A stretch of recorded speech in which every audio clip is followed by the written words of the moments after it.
থালিটা হচ্ছে মাছ মটন সবই পাবে। আচ্ছা, নাম হচ্ছে মহারাজা থালি। সোনুদা, বলো। অফিস থেকে বাড়ি যাওয়ার পথে বউ বলেছে আসার সময় মটন বিরিয়ানি আনবে। একদম। মটন বিরিয়ানির দাম তো তোমার জানোই কত দাম, 200 টাকা। মটন বিরিয়ানির দাম আমি জানি না, আমি মটন থালি খাওয়াবো, তোমার বউজন নিয়ে যাবে, 110 টাকা হলে মটন থালি পার্সেল হয়ে তো যাবে। আমি আশেপাশে এদিকে জিজ্ঞেস করছিলাম এখানে বিরিয়ানির দোকান কোথায় আছে, তো ওখান থেকে বললো যে তুমি সোনুদা হোটেলে চলে যাও, যেখানে কিনা মটন চিকেন মাছ সব একসাথে তুমি মটনের দামে পেয়ে যাবে। একদম একদম সঠিক শুনেছো। আচ্ছা, এটা কি সত্যি? একদম সত্যি।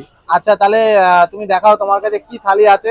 আমার কাছে সবচেয়ে তুমি 200 টাকা নিয়ে এসো, সবচেয়ে আমি তোমাকে আমি কিন্তু মাছ মাংস মটন সব একসাথে সবই আমি তোমাকে দেবো তার মধ্যে। মানে খেতে চাই, মানে পার্সেল নিয়ে যেতে চাই অবশ্যই, নাহলে বাড়িতে ঢুকতে দেবে না। এই হচ্ছে থালিটা হচ্ছে মাছ মটন সবই পাবে।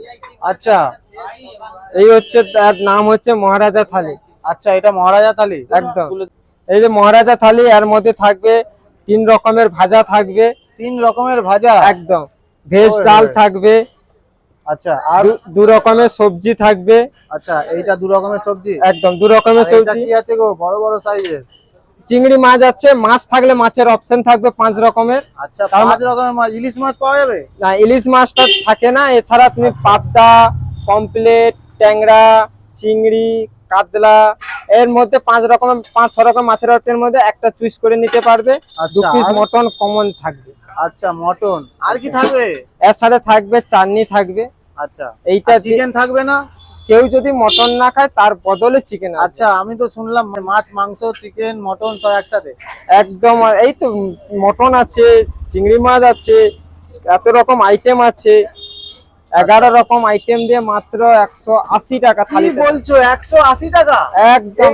এত বড় একটা থালি 180 টাকা? একদম 180। তো সত্যি তো? একদম সত্যি। আবার পার্সেল করে নিয়ে যাওয়ার জন্য আবার বেশি টাকা নেবে না তো? পার্সেল করে নিয়ে গেলে, কেউ যদি বাড়ি থেকে জিনিস নিয়ে আসে তাহলে চার্জ লাগবে না। আচ্ছা, যদি আমার জিনিস যদি আমাকে পার্সেল দিতে হয় তখন একটু চার্জ। কত টাকা চার্জ লাগবে? দেখো, তার মধ্যে চার্জের মধ্যে অনেক অনেক জিনিস আছে, কোনটা কি রকম পার্সেল করবে তা যে নিয়ে যাবে তার উপরে ডিপেন্ড করবে ওটা। আচ্ছা, আর থালাটা দেখে মনে হচ্ছে তো কাঁসার থালা। একদম একদম একদম কাঁসার থালায় দিলে কি আলাদা টেস্ট লাগে নাকি? না, এই নাম হচ্ছে মহারাজা থালি, তাই জন্য একটু রাজকীয় রাজকীয় ভাব রেখেছি। আচ্ছা, 180 টাকায় কি থালাটাও দিয়ে দিচ্ছ? না না, তাহলে তো আমার কোম্পানি বন্ধ করে দিয়ে চলে যেতে হবে বাড়ি। তাহলে পার্সেল কিসে করে দেবে? পার্সেলের জন্য ফয়েল আছে, ফয়েল কাগজ আছে, কন্টেনার আছে। আচ্ছা, এর জন্য পার্সেলের জন্য জিনিস আছে। তো এর মধ্যে কি আরো কোনো সবজি অ্যাড হবে? এর মধ্যে সবজি থাকার মধ্যে বেগুন ভাজাটা আমার কাছে শেষ হয়ে গেছে। আচ্ছা, এবং চাটনি এক রকমের ছিল, ওটাও শেষ হয়ে গেছে। আর এই আইটেম আছে দিয়ে টোটাল 180 টাকা থালিটা। মানে মটন বিরিয়ানির দামে কিন্তু একবারে মাছ মাংস মটন সব একবারে পেয়ে যাচ্ছি সবজির সাথে, তাই তো? একদম একদম। আচ্ছা, তাহলে পার্সেল করতে কত নিচ্ছ? পার্সেল হচ্ছে যে যেমন পার্সেল নিয়ে যাবে ওটা তার নিজের উপরে ডিপেন্ড করবে। আচ্ছা, তো এই থালি খেতে হলে কোথায় আসতে হবে? থালি খেতে হলে 13 এ ডেকাস লাইন, জয়মা কালী সোনুদার হোটেল, পিয়ারলেস বিল্ডিং এর নিচে আমার দোকান। আর থালির নাম দেওয়া কি দিয়েছো? থালির নাম মহারাজা থালি। আচ্ছা।